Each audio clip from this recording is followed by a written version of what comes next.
Right, so hello and welcome back to Books and Things and welcome to another video, and today let's talk about John Willoughby from Sense and Sensibility.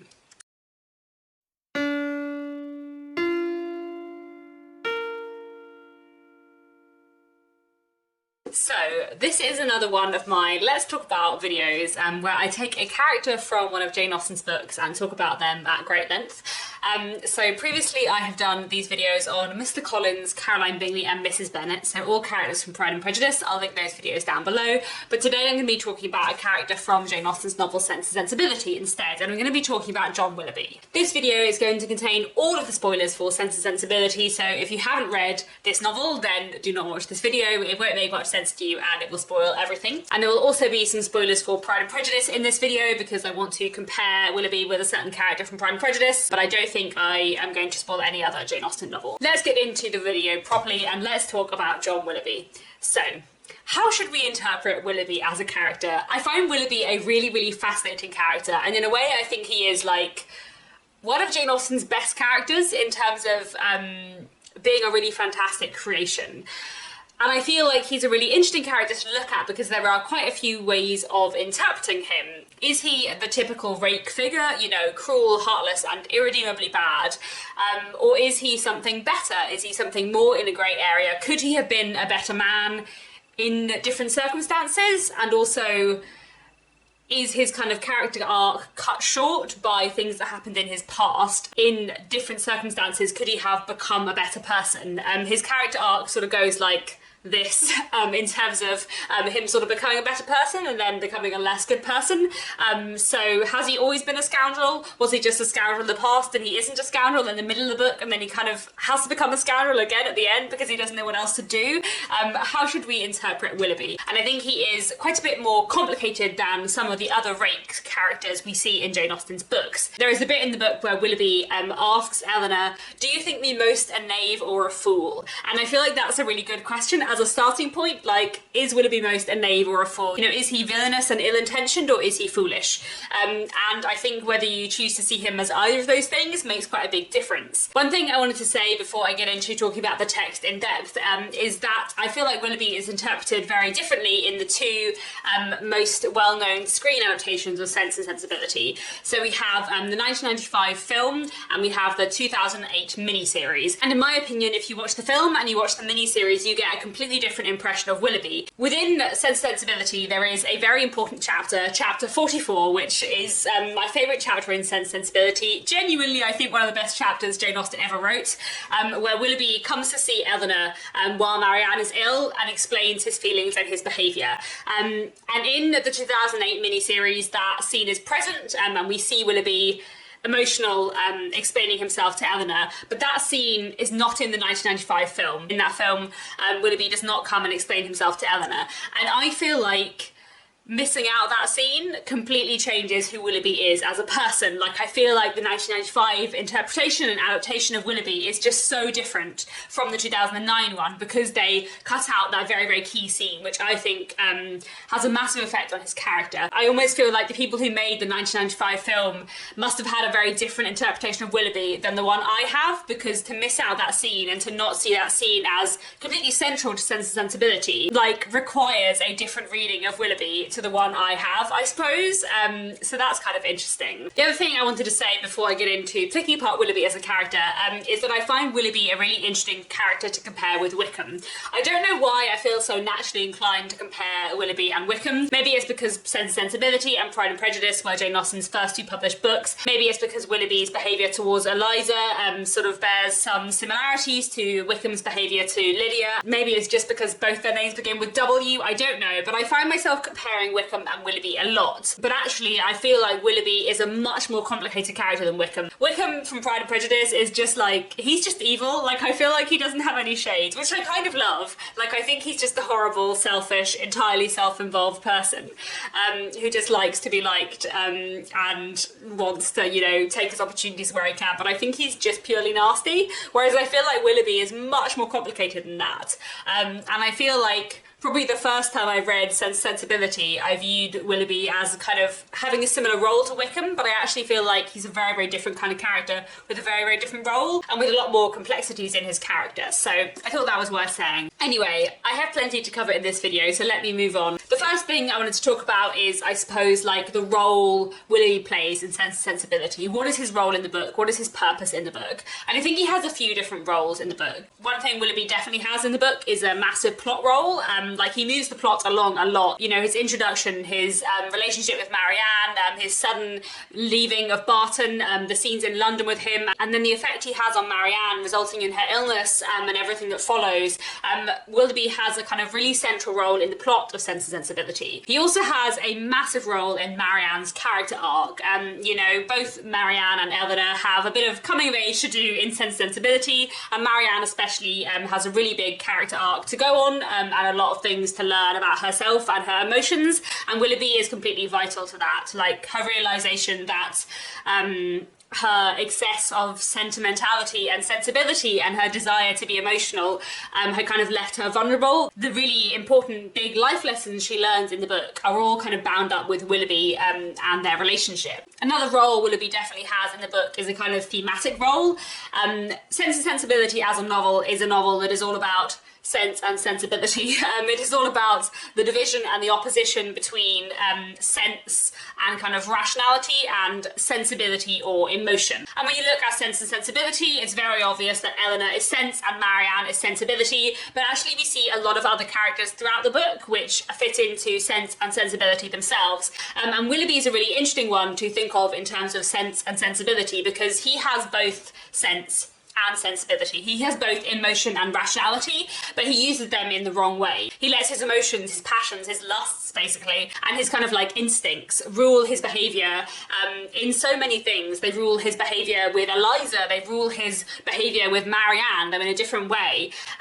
But then he, later on in the novel, lets what he views as practicality, as sense, rule his behaviour. You know, after having fully indulged in all his emotions and instincts, suddenly he decides that sense and practicality is going to rule his life, and therefore he marries Sophia Grey with all of her money, because that's what he decides is sensible. Of course, as a reader, we can see that Willoughby is making a choice between love and money, and he chooses money. But what he actually says to Eleanor in chapter 44, we're going to spend a lot of time on chapter 44 in this video, because I think it might be the best chapter Jane Austen ever wrote. Maybe it's very good. Anyway, what Willoughby says to Eleanor in chapter 44 is that her money was necessary to me. He says it's necessary. What he basically says to Eleanor is that it made sense to marry Sophia Grey. It was the rational thing to do. It was the only option he had.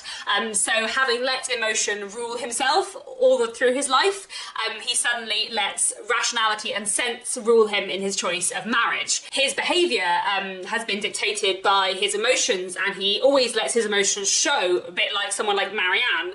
But when it comes to his actual actions and his choice of bride, he lets sense make his choice for him. And this kind of really inconsistent behaviour and this kind of like fast switch between sensibility and sense, I think is really like thematically interesting to think about in terms of the title and in terms of Eleanor and Marianne's kind of personality. The other role I think Willoughby definitely has in Sense and Sensibility is to kind of act as a foil and a comparison, I suppose, for the other men in the book. So the other two romantic interests we have in the book are Edward Ferrars and Colonel Brandon. And looking at Edward and Brandon in comparison to Willoughby shows both Edward and Brandon in much better lights. And I do think Willoughby is partly there to kind of like show us what good people Edward and Colonel Brandon are in comparison to Willoughby. Edward and Colonel Brandon represent respectability and consistency in comparison with Willoughby's complete want of both. And I think Willoughby's role in the novel in terms of like showing Edward and Brandon in a better light is quite important, especially because in a way we kind of know Willoughby better than Brandon and Edward. I'm not sure that's true by the end, but I feel like we see a lot of Willoughby in the book. So in a way we get to know Willoughby and we're sort of more invested in Marianne and Willoughby's relationships than we are in the other romantic relationships in the book. We see a lot more of Marianne and Willoughby being in love than we see of Edward and Eleanor being in love, or Marianne and Colonel Brandon being in love. We don't really see any of Marianne being in love with Colonel Brandon, but you know, that's a subject for another day. But I think Willoughby's importance in the book is really interesting because it does show both Edward and Colonel Brandon in a much better light. And Willoughby does have a lot of importance in the book. He has a lot more page time, I would say, than a character like Wickham. There are lots of kind of parallels drawn between Willoughby and Edward, and Willoughby and Colonel Brandon. I'm going to talk a bit more about Willoughby and Edward later, but Willoughby effectively seduces, then abandons his early fancy, Eliza. And if you compare that to the way Edward treats Lucy, it's very, very different. And there's a lot of interesting comparisons made between Willoughby and Colonel Brandon. And Colonel Brandon is always sort of, you know, so much more steady and respectable and responsible than Willoughby. When Brandon talks to Eleanor about his feelings and his experiences when the woman he loved was forcibly married to someone else, and how he bore that, and the sorrow with which he speaks about that in comparison to the bitterness with which Willoughby talks about him now being married and what he would feel if Marianne married someone else, it really like shows Brandon in a better light, I think, in comparison to Willoughby. So I feel like he has a really interesting role there to show Edward and Brandon in a better light. So the first thing I want to talk a little bit about in this video is kind of like the arc of Willoughby throughout the book, because I feel like one thing that is very interesting about Willoughby is that your opinion of him changes rapidly over the course of the novel. So the very first thing we see from Willoughby is his rescuing Marianne when she's hurt and injured, and he helps her get home. And this is a really interesting way to introduce Willoughby, I think, because it means that the first thing we see of Willoughby is him being kind and is him being good. Like, the first thing we see is his impulse to help. Of course, like, whether he would be so bothered about helping Marianne if she wasn't a beautiful young woman is doubtful, but I still feel like it's really interesting that Jane Austen chooses to introduce us to Willoughby with him helping Marianne when she's hurt. And again, I was thinking about this in terms of comparing Willoughby to Wickham, because when in Pride and Prejudice, Mr Darcy reveals Wickham's true character to Elizabeth, and she is trying to like defend him in her mind, this is what Elizabeth thinks of Wickham.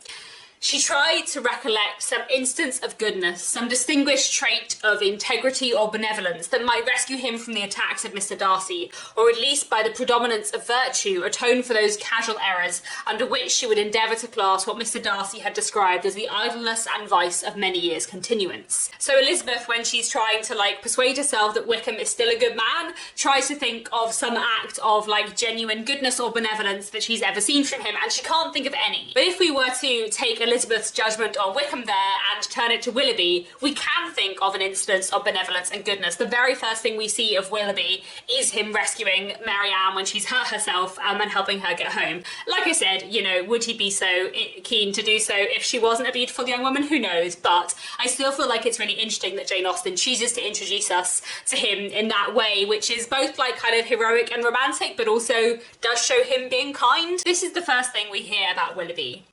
A gentleman carrying a gun with 2 pointers playing round him was passing up the hill and within a few yards of Marianne when her accident happened. He put down his gun and ran to her assistance. She had raised herself from the ground, but her foot had been twisted in the fall and she was scarcely able to stand. The gentleman offered his services, and perceiving that her modesty declined what her situation rendered necessary, took her up in his arms without farther delay and carried her down the hill. Then, passing through the garden, the gate of which had been left open by Margaret, he bore her directly into the house, whither Margaret had just arrived, and quitted not his hold till he had seated her in the chair by the parlour. Eleanor and her mother rose up in amazement at their entrance, and while the eyes of both were fixed on him with an evident wonder and a secret admiration which equally sprung from his appearance, he apologised for his intrusion by relating its cause in a manner so frank and so graceful that his person, which was uncommonly handsome, received additional charms from his voice and expression. Had he been even old, ugly and vulgar, the gratitude and kindness of Mrs Dashwood would have been secured by an act of attention to her child, but the influence of youth, beauty and elegance gave an interest to the action which came home to her feelings. I find this so interesting, and there's so much in here to unpack. The very first time we see Willoughby, he's carrying a gun. Obviously, like, we know he's interested in sports and shooting. He's there to shoot animals, and obviously, like, that was a much more common pursuit in the early 19th century, but we still do get that, like, sense of slight danger from him, which I think is really interesting. We also know that he immediately drops his gun and runs to Marianne's assistance, so we see his impulse to be kind and to help. But then The gentleman offered his services, and perceiving that her modesty declined what her situation rendered necessary, took her up in his arms without farther delay. We also see that Willoughby cares much more about impulse than he does about modesty. The idea of whether or not this is proper just doesn't enter his head. He's like, no, I'll just carry you to the house, fine, I don't care about modesty. So interesting. And then we know that everyone in the house is immediately impressed by his manners and by his appearance. He is uncommonly handsome, and this immediately prejudices everyone in his favour. But also his manner is so frank and so graceful, and this appearance of openness, which obviously matches Marianne's character, is something else that makes everyone immediately like him. And when Marianne gets to know him better, she soon really begins to believe that he is perfect for her. She saw that to the perfect good breeding of a gentleman he united frankness and vivacity, and above all, when she heard him declare that of music and dancing he was passionately fond, Jane Austen tells us that Willoughby was a young man of good abilities, quick imagination, lively spirits, and open affectionate manners, who was exactly formed to engage Marianne's heart, for with all this he joins not only a captivating person but a natural ardour of mind. But Eleanor also observes in him a want of caution, which she doesn't approve of, though she likes him. So these are the kind of things we learn after Willoughby's first introduction. And the first impression we get of him is positive, but slightly tempered. We know he is lively, he is suited to Marianne, but he also shares Marianne's flaws in his want of caution, his lack of tact sometimes. We see his dislike of Mrs Jennings and Sir John and Colonel Brandon. And I do think as a reader that makes you a little bit wary of him. Maybe less Mrs Jennings, because I feel like Mrs Jennings has a whole journey of her own where maybe you don't like her at the start and then by the end you really do. I need to do a video on Mrs Jennings entirely at some point because I love her and I think she's a wonderful minor character in Sense and Sensibility. But anyway, Willoughby's dislike of Colonel Brandon, I think, is kind of key to giving a little bit of shade in the beginning of his character, because as readers we like Colonel Brandon because Eleanor likes Colonel Brandon and we spend a lot of time in Eleanor's head. But in general, our initial impressions of Willoughby is that he is a lively young man who is just the kind of person to suit Marianne. But then when we get to chapter 15, we get a sudden change. He leaves them suddenly, he's absent for many chapters, and Eleanor just can't understand his relationship with Marianne. All through this while, we have been seeing Willoughby and Marianne's relationship through Eleanor's eyes. We don't get to look in Marianne's head, which is really key because this means that we're only really seeing their relationship from the outside and we don't exactly understand Willoughby's behaviour because Eleanor doesn't understand it. Indeed, actually, Marianne doesn't understand it, but Eleanor sort of thinks that Marianne does. And then we get to see Willoughby in London, and here his character appears in a really different light. We see him ignore Marianne's letters, we see him slight her horribly at the ball, and then we get the letter from him to Marianne where he breaks everything off. Later he says to Eleanor that this was written by his future wife, not by himself, but of course at the time when we first read this we don't know that, and this is what we hear him write to Marianne, which feels completely heartless.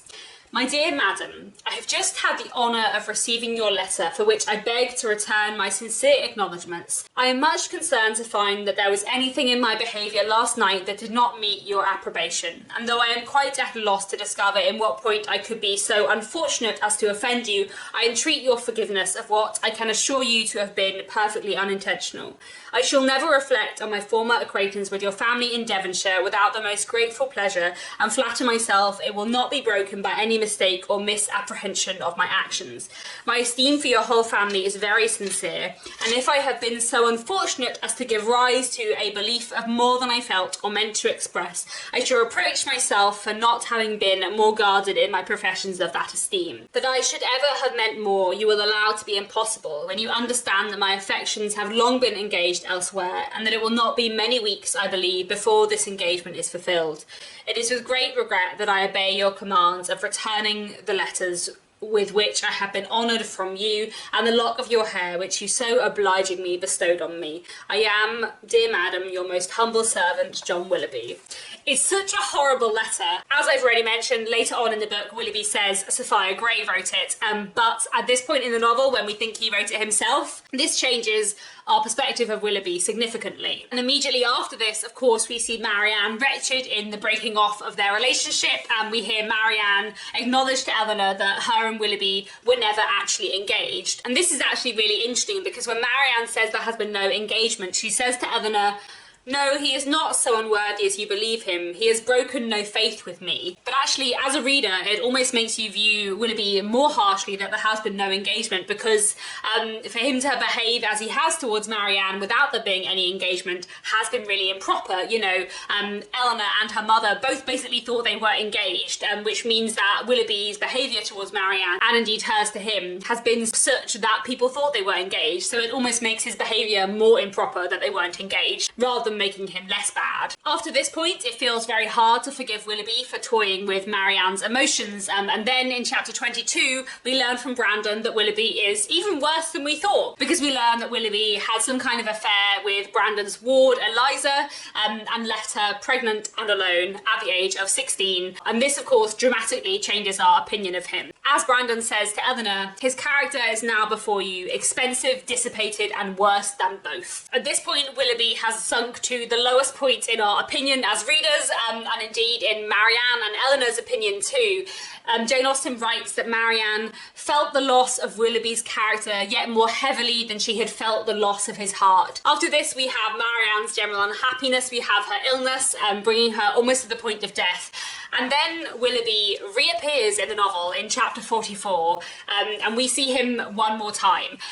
As I have already mentioned in this video, I think chapter 44 is my favourite bit of Sense and Sensibility, and I think it is one of the best chapters Jane Austen ever wrote. I think it is absolutely fantastic. In this chapter, Willoughby is given the chance to explain his behaviour in a way that I feel like the other rakes in Jane Austen never really have. Is that right? I'm not sure that's completely true. But certainly someone like Wickham never explains his behaviour or justifies himself, whereas Willoughby explains himself, and we get to see that he is a much more complicated character. We get to see in chapter 44 that he is not heartless, whatever else he may be, and he stops being merely a kind of rake figure and becomes something else entirely.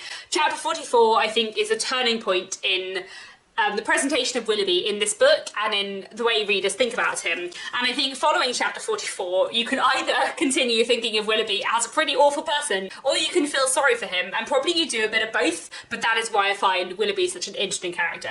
So now we've talked about like the arc of Willoughby over the course of the book, and how we feel about him at various points in the novel. I want to pose the question, how does Willoughby really feel about Marianne?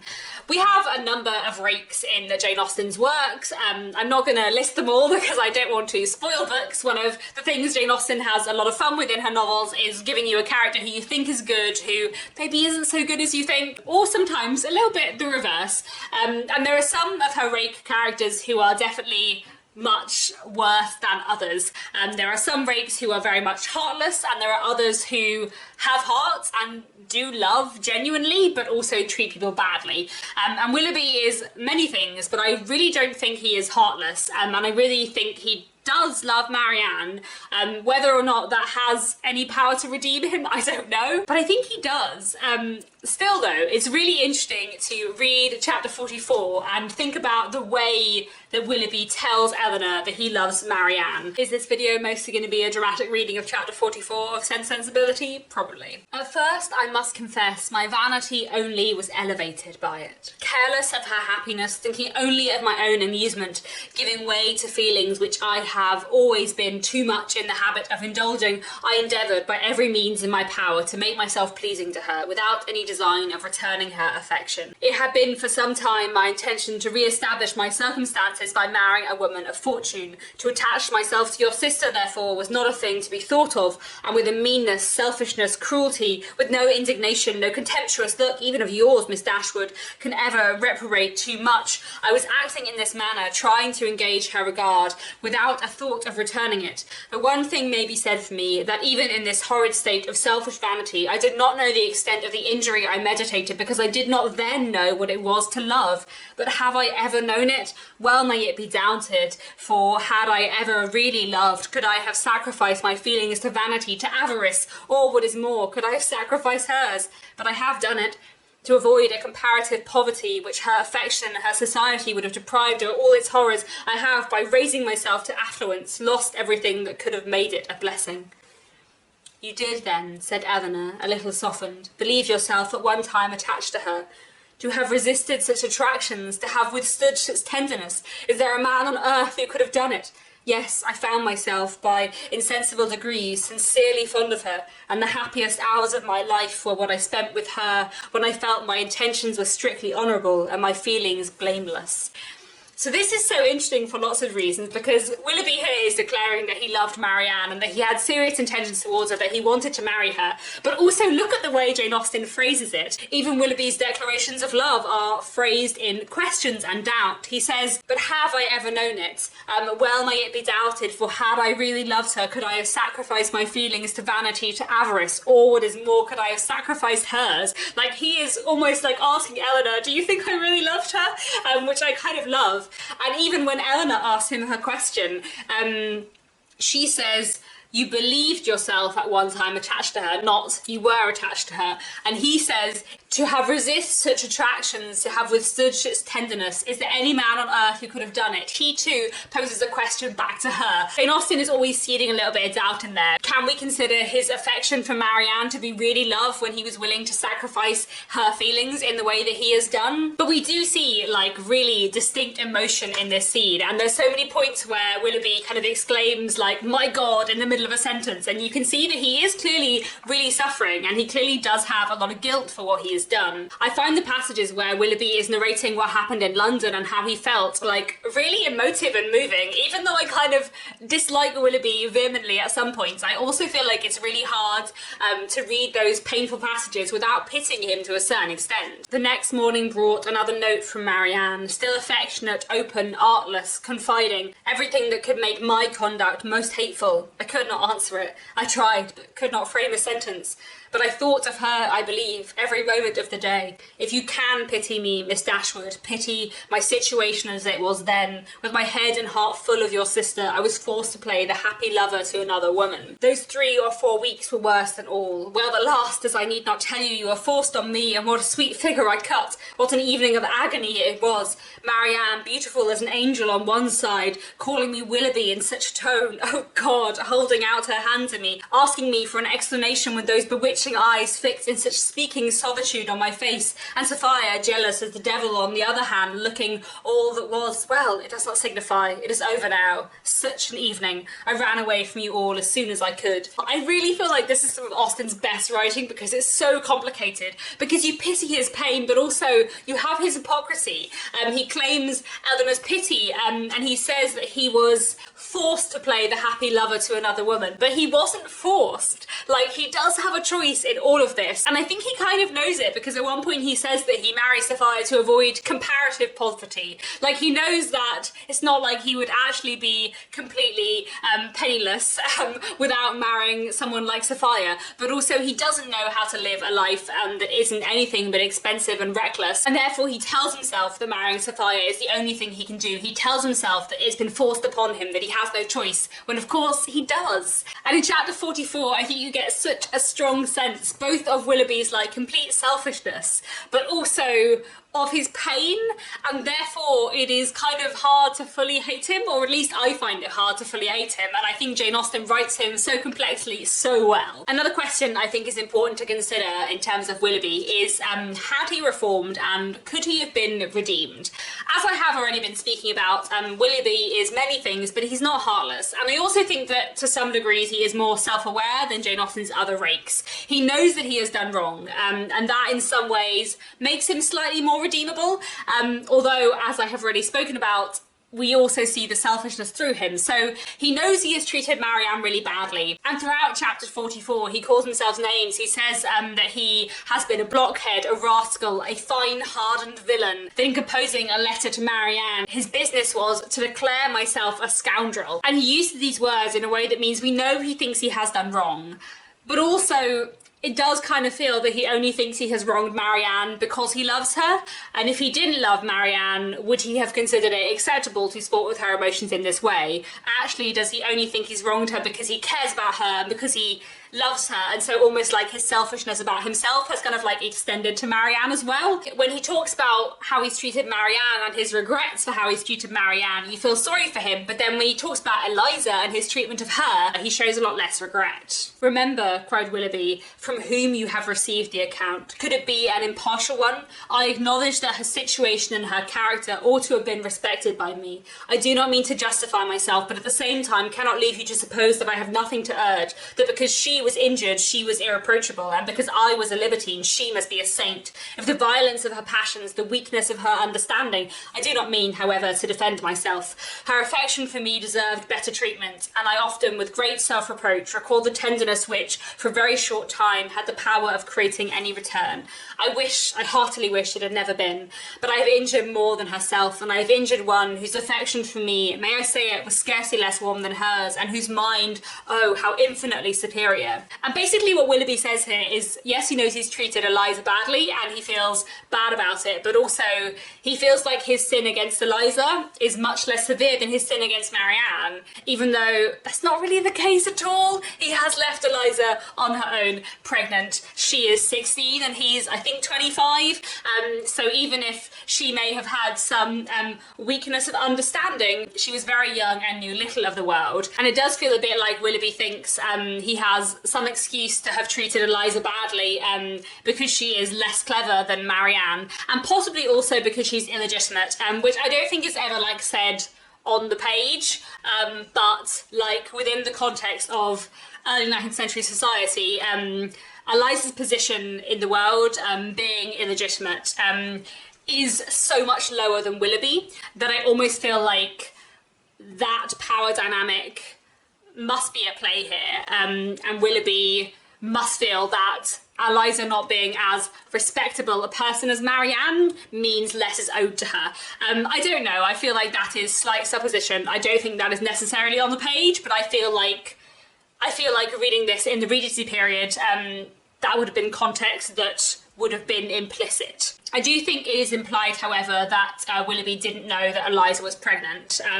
Not 100% certain about that, but I think when Eleanor says to him, "You must have known that while you were enjoying yourself in Devonshire, pursuing fresh schemes, always gay, always happy, she was reduced to the extremest indigence. But upon my soul, I did not know it," he replied warmly. "I did not recollect that I had omitted to give her my direction." So this could be saying that Willoughby has left her and forgotten to tell her where he's going, but that he did know her situation. But I think probably when he says, "Upon my soul, I did not know it," I think the kind of subtext and innuendo behind what they're saying, which they're not saying out loud because, not very respectable, I think the suggestion is that Willoughby didn't know she was pregnant. Of course, he does learn it later and doesn't do anything for her. Mrs. Smith even says that she will forgive him if he marries Eliza, and he absolutely refuses to do that. In fact, all he says on the matter is, "That could not be," which is another interesting thing, another moment of Willoughby presenting something as sense and fact and rational, when actually it is his choice. I don't know whether he says it couldn't be because he thinks Colonel Brandon would never permit it,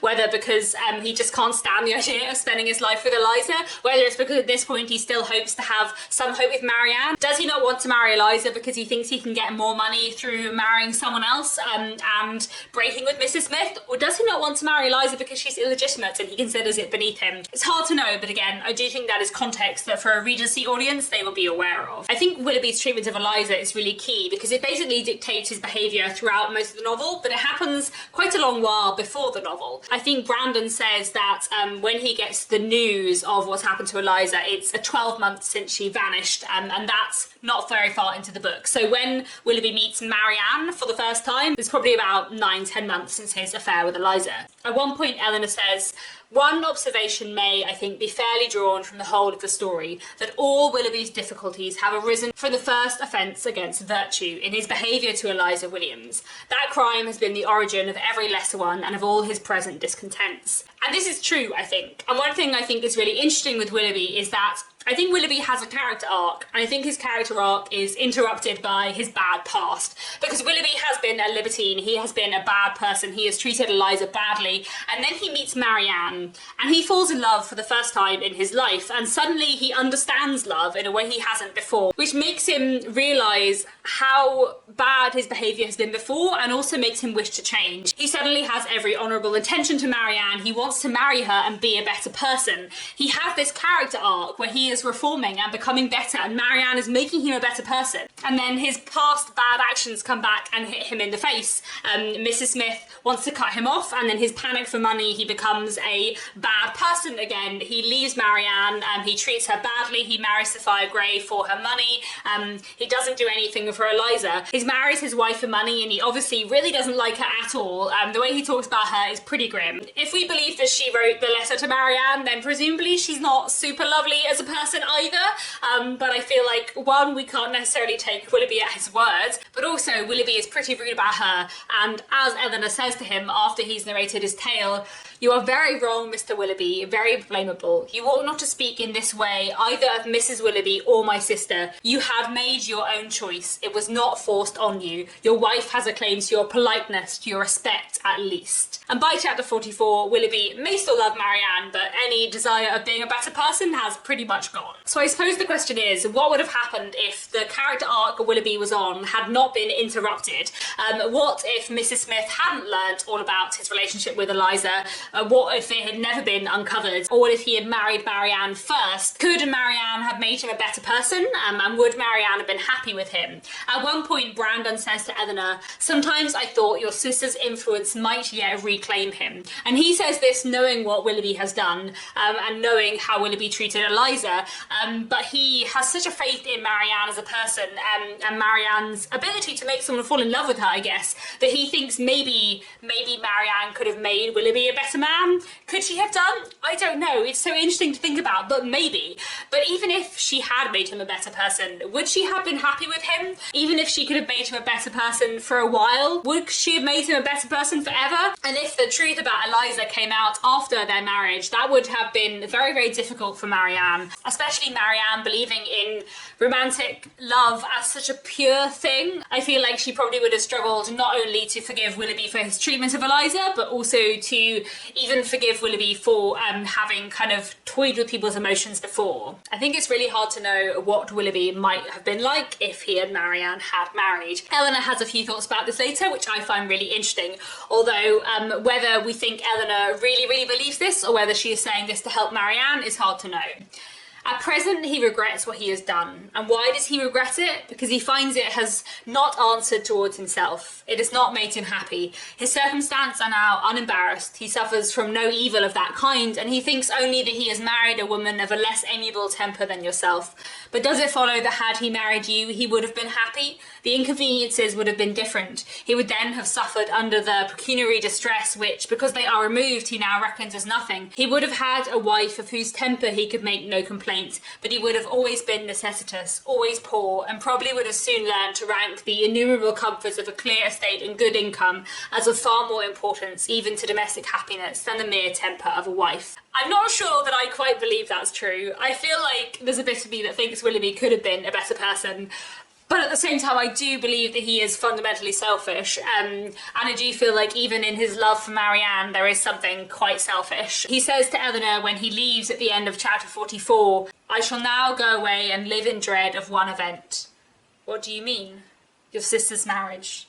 You are very wrong. She can never be more lost to you than she is now, but she will be gained by someone else, and if that someone should be the very he whom of all others I could least bear, but I will not stay to rob myself of all your compassionate goodwill by showing that where I have most injured I can least forgive. Goodbye. God bless you. These are the last words we ever get directly from Willoughby in the book. And I feel like it's so complicated, which is why I love Willoughby as a character, because he ends by saying, "Goodbye, God bless you." And in that sentence we see, I think, a regard and a care for Eleanor. But also, before that, we see the selfishness of his love, that he doesn't want Marianne to be happy if Marianne were to belong to someone else. And if we compare that to kind of Brandon's behaviour earlier, when he is trying to make himself at peace with the fact that Marianne might marry Willoughby, and even trying to bring himself to hope that Willoughby could be made a better person by her. It's just so very different. We see a very, very different kind of love from the selfish love that Willoughby has. The final question I want to talk about today is whose fault is it that Willoughby is what he is? Whose fault is it that Willoughby is selfish? There's a really interesting bit in chapter 44 where Eleanor kind of reflects on why Willoughby is what he is. Eleanor made no answer. Her thoughts were silently fixed on the irreparable injury which too early an independence and its consequent habits of idleness, dissipation and luxury had made in the mind, the character, the happiness of a man who, to every advantage of person and talents, united a disposition naturally open and honest, and a feeling, affectionate temper. The world had made him extravagant and vain. Extravagance and vanity had made him cold-hearted and selfish. Vanity, while seeking its own guilty triumph at the expense of another, had involved him in a real attachment, which extravagance, or at least its offspring, necessity, have required to be sacrificed. Each faulty propensity in leading him to evil had led him likewise to punishment. The attachment from which, against honour, against feeling, against every better interest he had outwardly torn himself, now and no longer allowable, governed every thought, and the connection, for the sake of which he had, with little scruple, left her sister to misery, was likely to prove a source of unhappiness to himself of a far more incurable nature. So in this, Eleanor, and maybe Jane Austen, though it's always hard to tell, lays the blame for Willoughby's character on the world, on society. This paragraph is a social critique more than it is a personal critique. In this paragraph, Eleanor is thinking that the world has made Willoughby what he is. The class system and his social position have made Willoughby what he is. And in this sense, maybe Willoughby is not to blame for who he is. Maybe he is a product of his society. But of course, someone else might behave differently in similar circumstances. And one thing that I think is really interesting is that there is a later scene where Edward and Eleanor are talking about Edward's life and his early attachment to Lucy Steele, where Edward says something which I think really takes us back to this passage and invites us to compare Edward and Willoughby.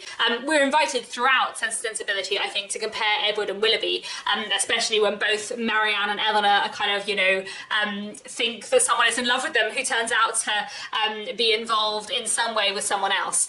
And this is what Edward says about his upbringing and his relationship with Lucy. It was a foolish, idle inclination on my side, the consequence of ignorance of the world and want of employment. Had my mother given me some active profession when I was removed at 18 from the care of Mr Pratt, I think, nay, I am sure that it would never have happened. But instead of having anything to do, instead of having any profession chosen for me, or being allowed to choose any myself, I returned home to be completely idle, and for the first 12 months after, I had not even the nominal employment which belonging to the university would have given for me, for I was not entered at Oxford till I was 19. I had therefore nothing to do in the world but fancy myself in love. Both Edward and Willoughby are young gentlemen from the gentry who have no profession to occupy themselves, and therefore in idleness end up falling into things that they shouldn't, but in very different ways.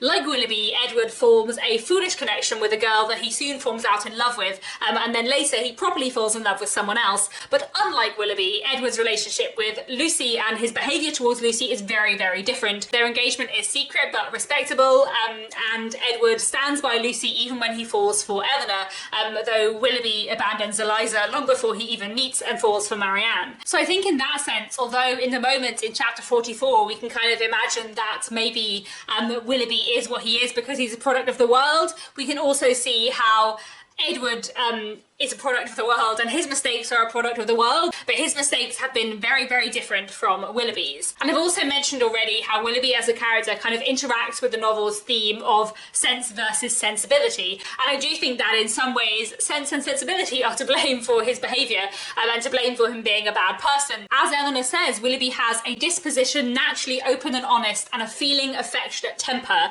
but actually his lack of control over his emotions and the way that he allows his kind of impulses and passions and vanities to run away with him and to dictate his behaviour, that is a massive problem, and that is one of the reasons why he is what he is.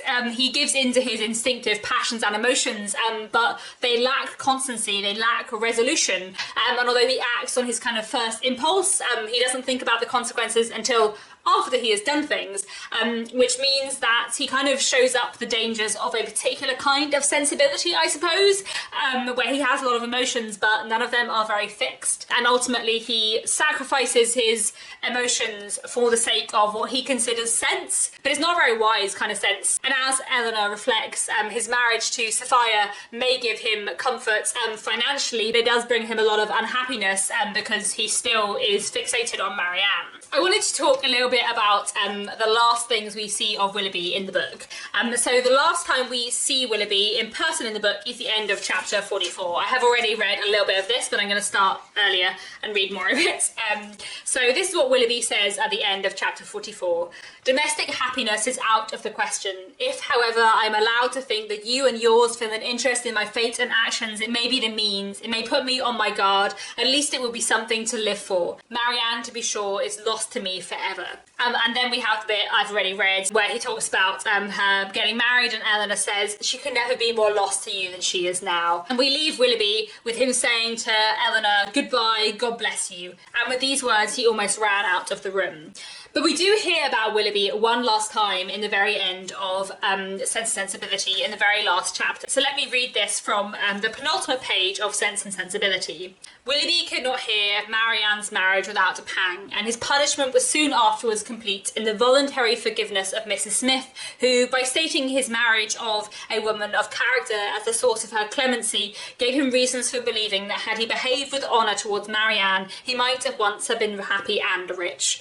That his repentance of misconduct, which thus brought its own punishment, was sincere, need not be doubted, nor that he long thought of Colonel Brandon with envy and of Marianne with regret.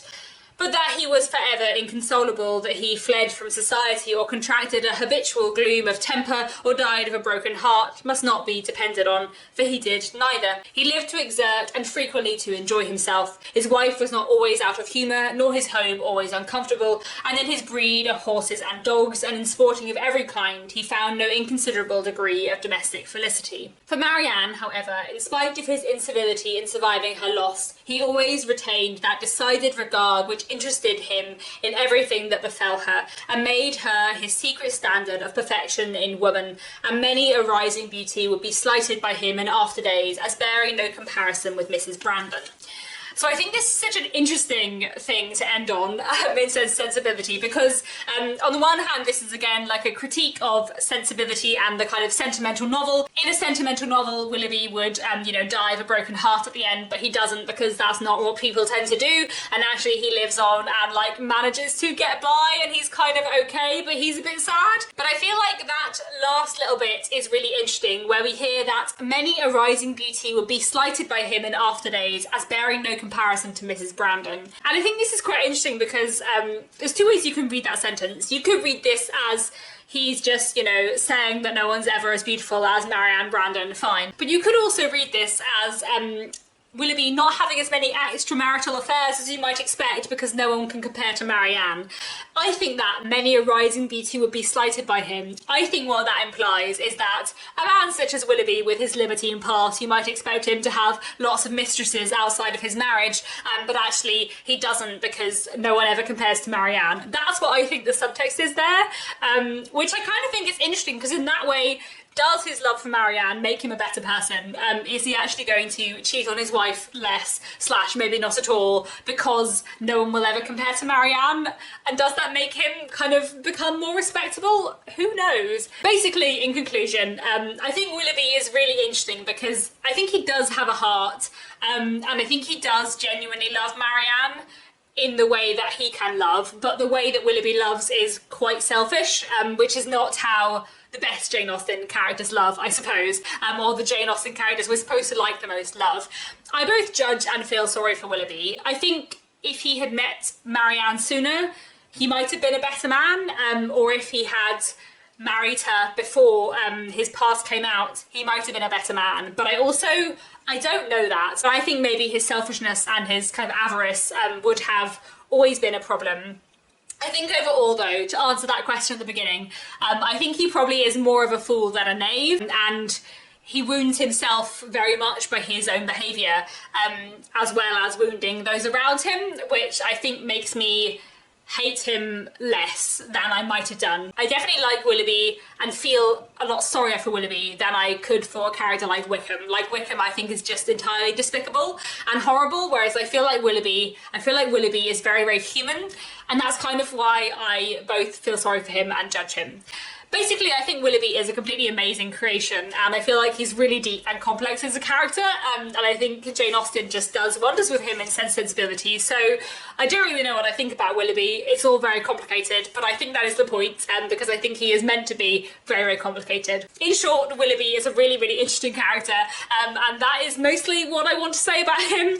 Please do let me know down in the comments what you think of John Willoughby from Sense and Sensibility. I'm aware that this has been a very long video, so thank you for sticking with it to the end. And yeah, let me know your thoughts down below, and let me know what other characters you would like me to make one of these videos on. That's all for now. Thanks so much for watching, and I'll be back very soon with another bookish video.